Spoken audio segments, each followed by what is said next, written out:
안녕하세요. 포유 한율연구소입니다. 오늘은 4분기 이후 정시 불안 정도가 중국, 한국, 미국 순이라는 주제를 가지고 여러분과 대화를 하고 있습니다. 지금 시장에서는 일부 미국 정시 거품 붕괴 얘기가 많잖아요. 근데 오히려 저는 중국이 먼저 위기에 오고 그 다음에 한국, 미국 순이다. 그 유튜브 공간이나 그 다음에 공영방송에서 패널로 활동하시는 모대학 경제학 교수님하고는 완전히 다른 얘기인데요. 우선 제가 이제 그렇게 생각하는 이유가 중국 최신 제조업 지수입니다. 이게 이제 미국으로 치면 PMI 지수인데 이게 50 이하로 떨어졌어요. 8월에.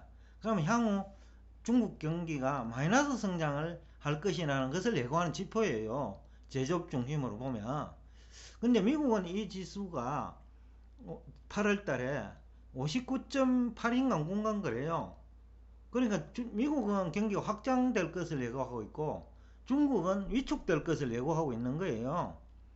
그런데 이제 그 연초에 그분은 그 중국이 매력적이라 했는데 근거가 이제 뭔지는 저도 잘 모르겠습니다. 왜 매력적인지. 그러나 제조업 자회차 지수를 보고 지금까지 중국 증시 상황을 보면 포유 환율 연구소가 제대로 보고 있다. 그 근거는 저는 이제 얘기를 했고 그분들은 어떤 근거로 얘기하는지는 모르지만 그것도 GDP가 아닌가 싶어요. 중국 GDP 성장률이 좋았으니까요. 그런데 그것이 다국적 기업이 창출한 GDP가 많이 차지하고 있다는 점에서 또 중국 기업들은 영업 실적이 수반되지 않아 가지고 계속해서 부채가 증가하고 있다는 측면에서 설득이 전혀 없는 거예요. 왜 GDP를 가지고 주식시장을 얘기하는지를 이해가 안 가고 우선은요. 그런데 이제 오늘 얘기하는 포인트는 그거예요. 중국은 굉장히 어렵다. 차이신 지수가 그것을 말해주고 있다. 제가 지난번에도 얘기했습니다만은 지준율 인하는 아무 효과 없어요. 그냥 뭐 쇼예요, 쇼. 그 심리를 안정시킨다 할까요? 그 이상의 효과는 없어요. 경기가 가열되면 모르겠어요. 그때는 지준을 인상을 하겠죠. 근데 경기 불황기에는 금리 인하하는 것보다 훨씬 못하거든요. 왜 그것을 하는지는 내가 모르겠는데 일단 그 지준율 인하가 효과가 없다는 것이 차이선 제조업 지수 50 이하로 떨어진 게 이제 증명을 한 거죠. 또 제가 중국 정치의 미래는 어둡다고 얘기한 것도 증명된 거죠, 이번에. 자, 문제는 그게 아닙니다. 설상가상이라는 표현을 해야 되겠는데, 중국 부동산 시장에 뭐 대부라고 해도 과언이 아닌 흥다그룹이 부도이익에 몰렸단 말입니다. 근데 이제 부동산 시장 규모가 얼마인지 이제 알아야 되는데, 지금 대부분의 경제 전문가들은 다국적 기업이 창출한 GDP를 포함해가지고 중국 그 부동산 시장이 그 GDP 전체에서 차지하는 비중이 뭐 20%다 이 얘기를 하는데 다국적 기업들은 거기에 참여 안 하거든요. 부동산 개발에 돈을 빌려줄 수는 있어도요. 그러면 중국 기업들이 대부분 부동산 시장에 참여했다고 봐야 되거든요. 그러면 중국 기업이 창출한 GDP 기준으로 하면 부동산 비중이 너무 높는 거예요. 그래서 흥다그룹 부도는 그리고 시진핑 정부가 1년 이상 부동산 경기를 억제했잖아요. 그래갖고 요 근래에 보니까 고점 대비 20% 정도 하락했더라고요. 그 차에 흥다그룹이 부도 난다는 거예요. 그거는 충격이 장난이 아니거든요. 그래서 이제 이 연쇄부도로 이어진다는 거예요. 흥다그룹 부도는. 부동산 시장은 막 얽히고 설키고 있거든요. 그 다음에 거기에 뭐 그 각종 건설 자재 납품하는 회사 또 건설 회사끼리 그동안에 어려우니까 서로 맞물려가 있을 거라고 상호보정도 있을 거고 그렇기 때문에 연쇄부도로 이제 발전할 수밖에 없다라는 거죠. 흔히들 얘기하는 퍼펙트 스톰이 중국에서 일어날 수 있다는 거예요. 그래서 이제 문제는 또 외채가 많잖아요. 중국 기업들이. 그런데 서방 입장에서는 중국에서 그 부동산으로 가지고 성장한 흥다그룹이 위기에 몰리면 외채 연기해 줄까요? 여러분들이 만약에 외국인이라면 외채 연기해 주겠습니까? 저는 아니라고 보거든요. 흥다그룹이 부도난다는 것은 다른 기업이 앞으로 굉장히 어려워진다는 얘기예요. 그렇기 때문에 외채 연기가 어려울 거란 말이에요. 흥다그룹도 지금 외채가 많아요. 우리 돈으로 한 37조 원 되는 것 같더라고요. 그러니까 그 정도로 어려운데 문제는 그거예요. 이제 공산주의 시진핑 정부가 흥다그룹이 중국 경제에 미치는 영향이 크다는 이유로 구제해줄 거냐가 초점이에요. 해주도 외채 문제는 해결되기 어려울 거예요. 그런데 해준다고 하면 어떤 문제가 또 생기느냐 하면요. 교육하고 여태까지 교육도 규제하기 시작했잖아요. 그 다음에 게임도 규제하기 시작했잖아요. 이것이 이제 공산주의 철학하고 안 맞는다는 거거든요.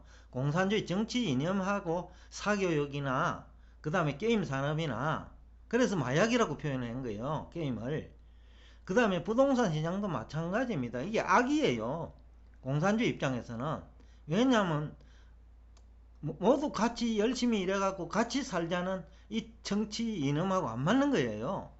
그래서 이걸 이제 살릴 것이냐, 살린다면 교육도 그럼 같이 살릴 것이냐, 부동산만 예외로 둘 것이냐, 복잡한 거예요. 의사결정이. 그러다 보면 4분기는 그냥 지내갑니다. 문제는 이제 4분기가 어떤 시기냐 하면 포트폴리오 재편이 일어납니다. 전 세계적으로.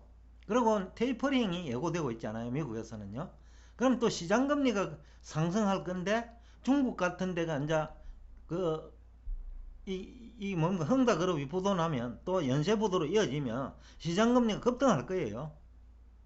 그래서 제가 위험도가 중국이 제일 높다. 그 다음에 중국 경제 의존도가 높은 한국이다. 라고 얘기하는 거예요. 마지막으로 미국이다.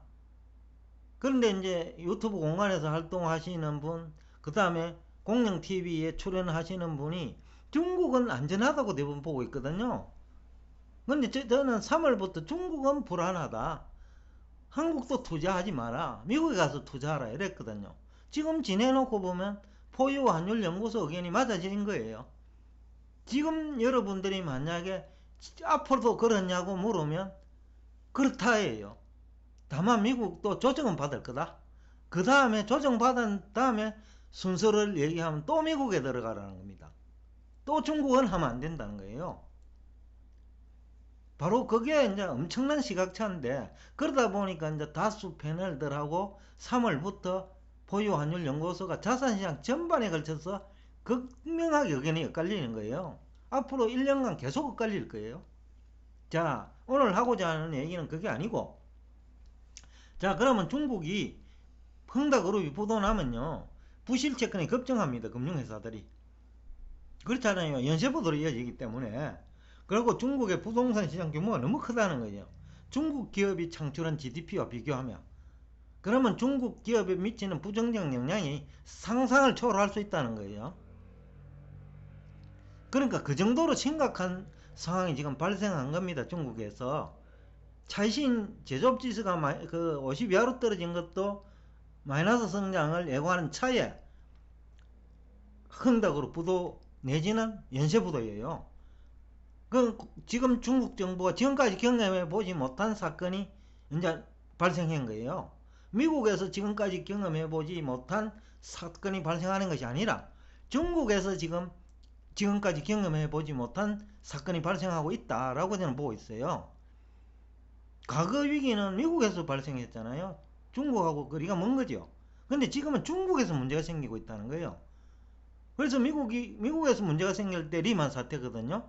그러니까 엄청난 충격을 받았거든요. 중국은 지금 이제 흥다그룹이 부도 처리되는 순간에 아마 그런 상황에 직면할 거예요.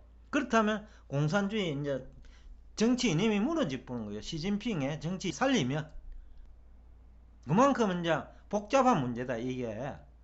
그리고 외환시장 불안 요인이 되고 한국은 중국 경제 의존도가 너무 높으니 그건 얘기 이제 안 할게요.